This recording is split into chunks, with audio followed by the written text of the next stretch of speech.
We've been talking about soul hunger lately, kind of a deep level of soul hunger. So of course I've been looking for jokes having to do with hunger and eating and dieting, things like that. So I stumbled on this one.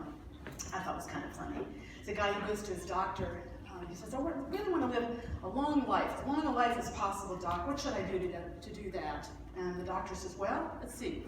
Do you smoke?" He says, "Well, just half a pack a day." And he says, "From now on, no smoking." Okay. "Do you drink?" "Well, yeah, a little bit of wine, with dinner, beer here and there." He says, "From now on, no drinking of any kind, only water." He says, "Oh, okay." He says, "Now, what do you eat?" He says, "Well, the usual, some meat, fish, vegetables, fruit."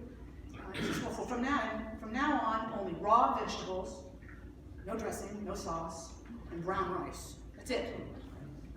And I says, "Well, I don't know, that's awful hard." He says, "Are you sure this is going to ensure that I live a long life?" And the doctor says, "Well, yeah, I can't be sure, but however long it is, I guarantee you it'll feel like an eternity."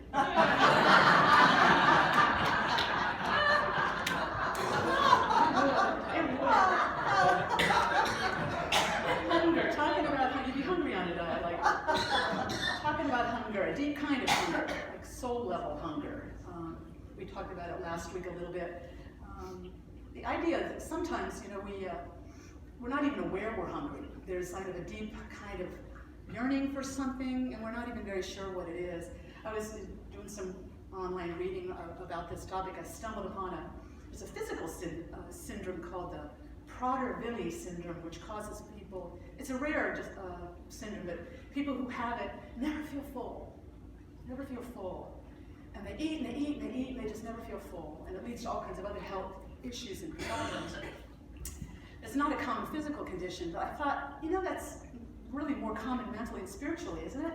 To not be able to feel full. Like there's something missing in your life, there's an emptiness, there's a yearning for something that you're not quite filling, and it's hard to even identify it.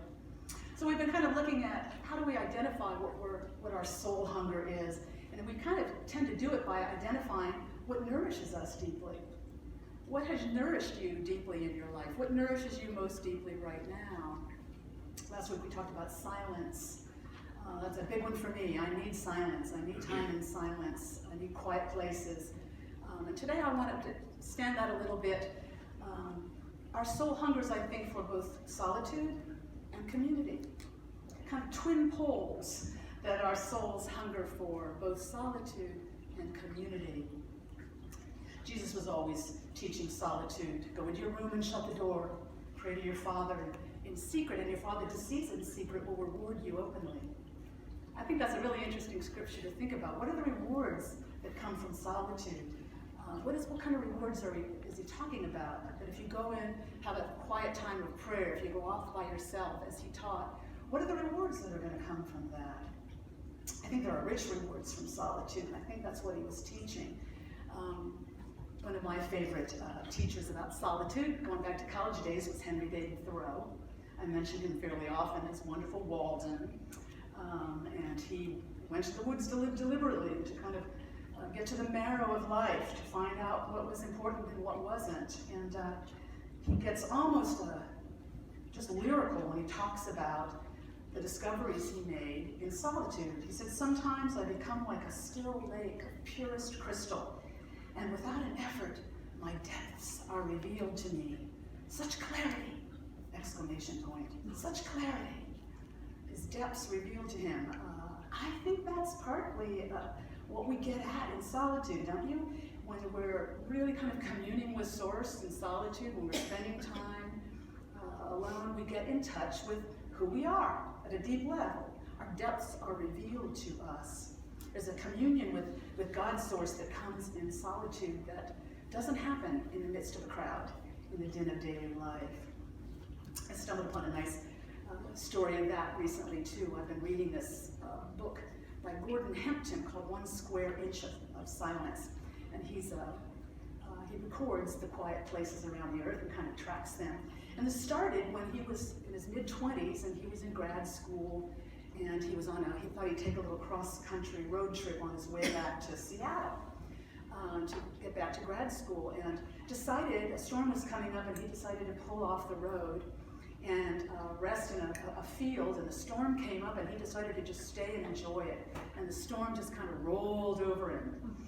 And he just kind of heard the earth in a way he'd never heard before. The wind and the rain coming up, and just the sounds all around him. And he had this realization. He discovered what it meant to be alive in a natural place for the first time. He discovered, and he said, he realized he'd been living all wrong. He'd been living all wrong, and he was going to change his life. He said, that changed my life. Those moments in solitude in the middle of a field with a storm going over him changed his life. He became something that didn't exist at the time. There was no title. He became an acoustic ecologist, recording the quiet places all around the world. And his recordings they're in movies and soundtracks for different things, and he has books out. And he tracks the quiet in national parks and things like that to try to preserve quiet for the benefit of all beings. I love that. That was the reward of solitude, right? These are the rewards of solitude. We spend time alone, turn off the chatter, tune into our lives, ourselves in a natural world here and what's coming to us, and God will bring us discoveries, revelations about who we are. Our depths will be revealed to us. That's the blessings of solitude. And then we're guided to take them into community and share them in community, always, always. The blessings, the discoveries, the revelations that God brings are always meant to be shared, and it always goes that way. And guidance will come on how to share what you have in community. That's the other pole. I always thought it was, kind of meaningful that in the very earliest days of Christianity, before it was called Christianity, in those first 100 years after Jesus of Nazareth passed on and the teachings were carried on, it was just called the Way. And people got together in their homes, and they broke bread, and they prayed for each other, very small groups. But it was a natural movement into community. Jesus chose disciples as one of his first activities. Got to gather a community to share what you have and to get it out into the world.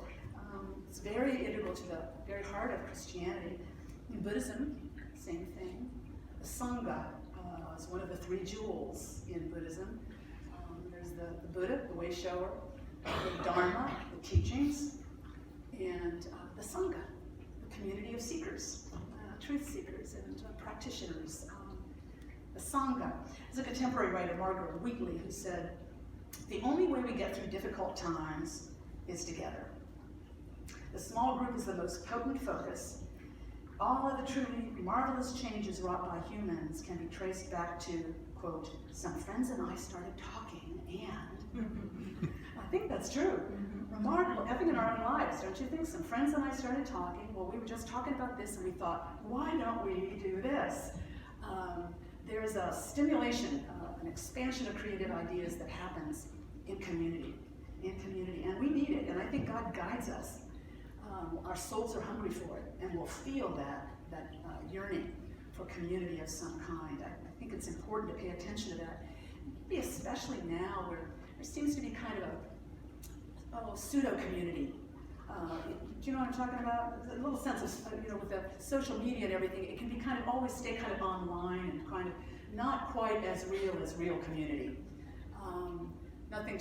Nothing wrong with connecting with people online in that way, but it's never a replacement for something like this, seems to me. Actually getting together with people, asking them how they are, seeing their faces, listening to each other's voices, getting the emotional undertones.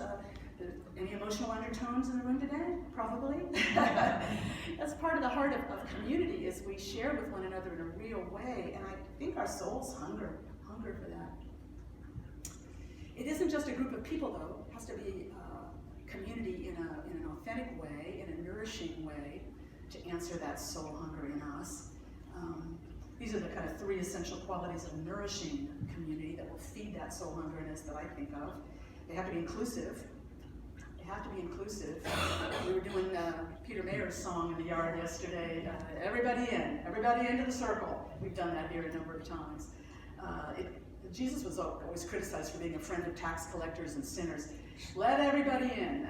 That's the kind of community it has to be for it to be nourishing. Anything else doesn't nourish. I was remembering, kind of embarrassingly, I was remembering as I was a kid in grade school, maybe about 4th grade, some friends and I formed a little club, and we called it The Group, and it was very exclusive.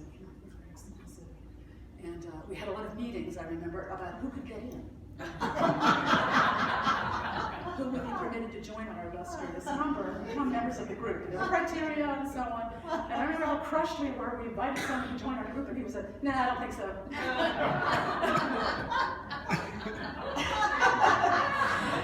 It's kind of an ego-level need, I think, maybe we grow through. That really should go away by the time we're adulthood. But you know, not all adult communities are all inclusive and welcoming either. And I think it's something we have to remember that it's important. Everybody's got to get in. It can't be about excluding others of any kind. Second one is that our individuality needs to be recognized and celebrated, and not suppressed. There shouldn't be any pressure to be like other people, to say the right things, or to fit in, or to be like anybody else.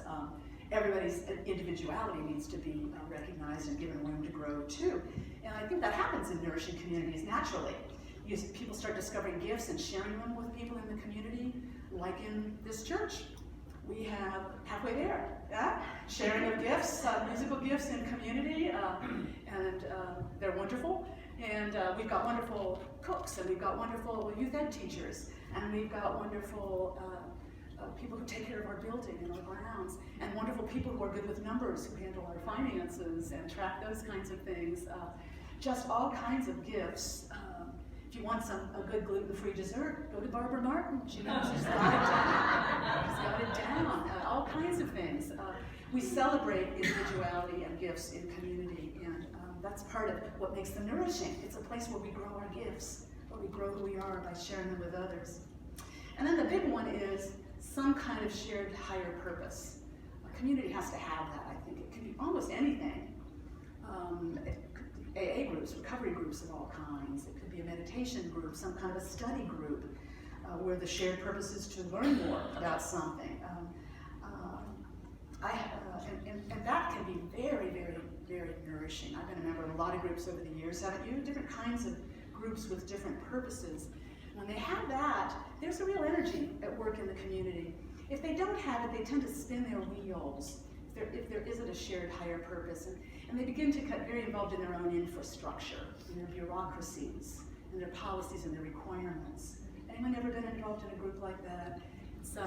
And it's energy draining. And I think that stuff, the bureaucracy stuff, kicks up because the real energy that binds everything together is being lost. And so we're propping it up with other things. But when it's there, there's a real energy in a community, when that shared higher purpose is there.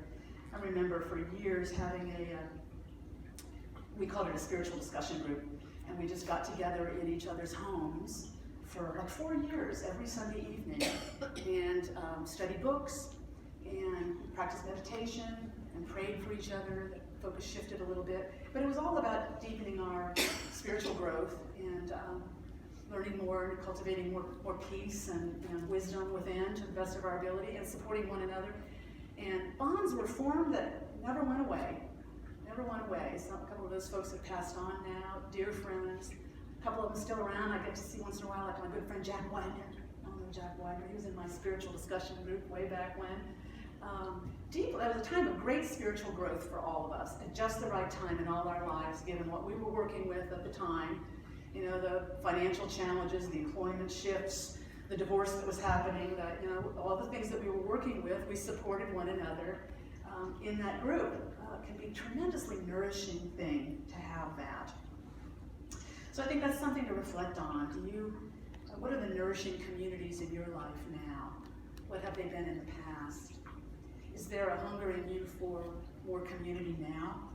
Sometimes we're not even aware of it. We just feel kind of disconnected and like something's missing. Is it community? Is it solitude? Could be either one of those. Could be both. I think we need both. And I think the universe means for us to have both. Guidance will come. Nudges, doors of opportunity will open. We will be called, beckoned in some way toward what our souls most need. Even if we're not completely conscious of it, we're going to feel some pull toward what will nourish our souls at depth. I was thinking about children games as I was thinking about this. You know, some of the early children's games we learned had really important lessons about the human journey and human community and how it works. I mean, maybe it's about children learning how they're going to fit in later as they go through that. It's like musical chairs, that's a strange one. Only so many chairs. I don't know what that's teaching. There's a strange lesson there. I was thinking red light, green light. Remember that one? Mother May I? All very interesting and strange little lessons in these games. But I was thinking particularly this past week about hide and seek. Hide and seek. I have fond memories of that. Usually it would be something you do in the evening, like after dinner or something for a little while before it got dark. So it's often at a time when it's beginning to get dark, children in a neighborhood or in a yard or wherever, and there's a decision to play. And then usually there's the one who's going to be the seeker is selected, usually by random means, right? 1 potato, 2 potato, 3 potato, 5 potatoes, 6 potatoes, 7 potatoes, more. That's kind of a random roll, you know, we would take. And then there's a count, they close their eyes, and you run off into the dark, right? You find a hiding place, dark, little hidden place, niche you fit yourself into, and you hide there. And then the seeker has to find everybody. Is it coming back to you how we play? And the seeker goes around and tries to find everyone until they do find everyone or give up. Like if there's a couple they can't find or something. And or because it's getting dark, and maybe because moms and dads are saying, come on in, it's getting dark, come in. And that's when the call goes out, ollie ollie in for me. Ollie ollie in for me. Let's say that once again. Once more, for a little time say. Ollie ollie in for me. It's nice, it's nice. And then everybody comes out of their hiding places and comes back in and rejoins the community of friends. And that goes back into their homes. And really the worst way the game can end is if somebody's, and it does happen sometimes, if somebody's still out there and the seeker just goes in the house. That's not nice. But still, even in that case, then the hider has to kind of realize after a little while, I guess it's time to go in. The divine impulse inside that makes them realize it's time to go in. Because nobody wants to stay out in their hiding places. Those hiding places get kind of hot and stuffy after a while. We don't want to stay in hiding. And we need to go back to our community, and we need to be recognized and seen again and welcomed back in. To me, it's kind of a lesson about community. Yeah, we can hide in different ways, and with adults it gets more complicated. Postures and poses and masks and false selves and not telling exactly how you're feeling and kind of masking and so on. But everybody wants to come out of those hiding places and wants to be welcomed back by people who know and recognize them for who they are. That's what it means to be in community with others, I think. It's a place where it's like cheers, where everybody kind of knows who you are, knows your name in some way, and none of us are perfect, and we all fit in, and we're all welcomed in, and that's the Spirit of God flowing through us. And the great blessing of the soul hunger we're talking about is soul hunger is a very good thing, because it means the impulse in us is coming to nourish ourselves at depth. So we won't go without, and we won't have to hide, and we won't feel hungry and yearning for something we can't even name. We're going to feel a kind of hunger inside if we're paying attention, because God is going to be calling us in, ollie ollie and free, come back into community, take time apart, give yourself some time alone. We feel up that hunger sometimes, don't we? We know. And that's God in us saying, nourish yourself more deeply. I'm here for you. I'm guiding you toward what your soul most needs, moment by moment, day by day. Here's my affirmation for the day, if you'd like to join me in it. In solitude and in community, I am deeply nourished. Together? In solitude and in community, I am deeply nourished. Let's take that into prayer for a moment. From that truth within in our hearts and our minds. God is guiding us moment by moment, day by day, leading us toward what will most satisfy our souls, revealing our depths to us, helping us to know with clarity what we need, what is ours, how to be nourished and fed and filled up. Thank you, God, for your unfailing guidance with us, moment by moment.